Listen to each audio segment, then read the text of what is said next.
Sobrang busy schedule lalo sa ating trabaho pati na rin sa ating pamilya. Kaya ito na ang nangyari sa ating mga isda. Tara! So what's up mga bossing? So for today's video ay discuss naman natin ang pwedeng mangyari sa inyong mga isda kapag napabayaan niya natin at sobrang busy mga boss. So aminado naman tayo mga bossing na sobrang dami din talaga natin ginagawa bukod sa meron nga tayong trabaho. Ay minsan talaga ay napapabayaan natin ang ating mga isda, pero hindi naman sa to the point na hindi na natin sila napapakain. Ito nga at nagbigay pa lang ako ng feeds para sa ating mga fry dito. So ang hindi ko lang naasikaso ay ito, kagaya nito mga boss, so mga nahuhulog na dahon.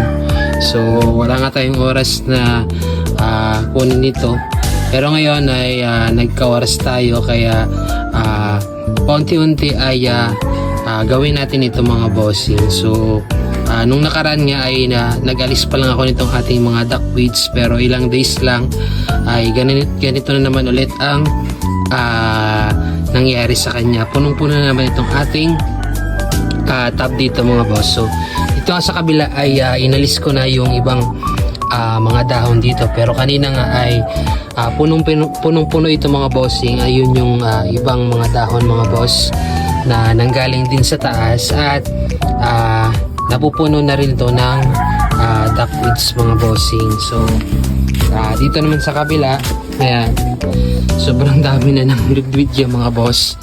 Ayan, jungle lang nga ito, pero madaming isda dyan mga bossing na nakatago. So nagbigay din tayo ng feeds dyan kanina. Ayan, pati na rin dito sa kabila, dito sa ating mga platinum. So konti na lang ang tubig at yung ibang mga plants natin ay lumulutang na nga dahil hindi nakatusok. So kagaya nito ay kailangan na natin itong i-replant. So dito naman sa kabila ganun din, nabawasan na ng tubig, so kailangan natin itong dagdagan.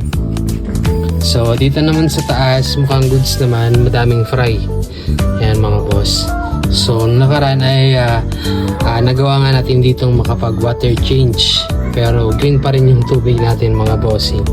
So hindi natin mabago na maging clear, pero okay na okay pa naman yung mga isda natin dito. So kitang kita nyo naman dito sa ating mga tiger mosaic na healthy naman sila.